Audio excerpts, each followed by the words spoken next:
Assalamu alaikum wa rahmatullahi wa barakatuh.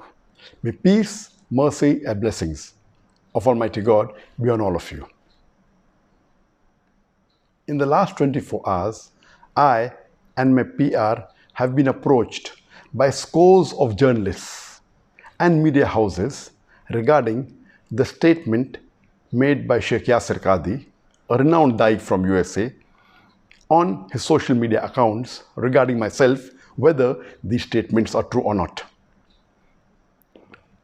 3.5 months before, the Indian officials, they approached me for a private meeting with a representative from the Indian government.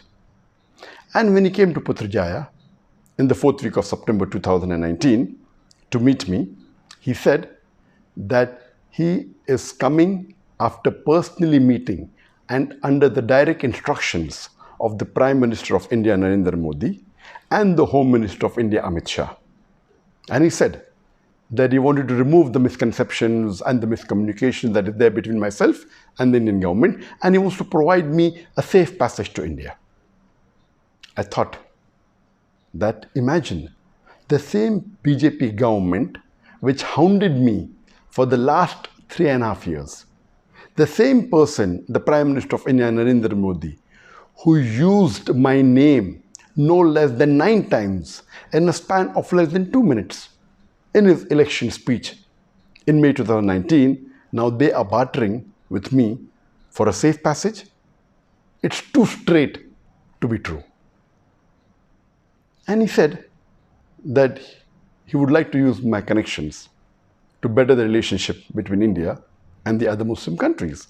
And I said that as long as you do not ask me to do anything against the teachings of the glorious Quran, against the teachings of the Sahih Hadith, and secondly, I do not want any personal benefit. And lastly, as long as it benefits the Muslim Ummah, I have no problem in cooperating with you. And the meeting lasted for several hours. And then he told me that he wanted me to support the BJP government when they revoked Article 370 in Kashmir. And I flatly refused. I said, according to me, revoking Article 370 in Kashmir is unconstitutional and it is taking away the rights of the people of Kashmir. I cannot support an act of injustice, and neither can I betray the people of Kashmir. And when he realized that I will not support any act of injustice, he said that he has no problem even if I speak against any agencies of India, whether it be the NIA, whether it be the ED, whether it be the police, but I should not specifically speak against the BJP government and against Narendra Modi. And I told him that according to me, the NIA, the ED, they are not to blame. They are just following their political bosses and they're being forced to do what they're doing. And I'm not here to speak against any government. I'm a Dai who's spreading the message of Islam. As long as they do not do injustice to the human beings and to Muslims, why should I speak against them?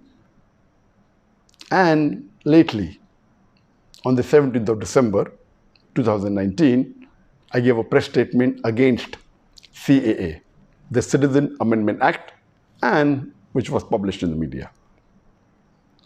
When I heard statements and I saw on the video statements of many Muslim leaders in India when they're openly and completely supporting the BJP government when they revoked Article 370 in Kashmir, I thought to myself, how can a Muslim who has the basic knowledge of Islam do this?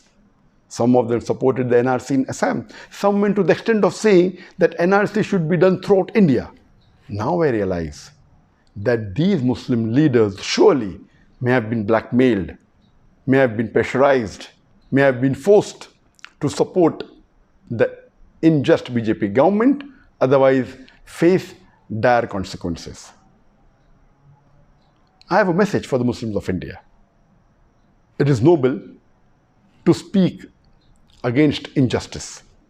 But if you fear a backlash, and you're afraid, the least you can do is keep quiet.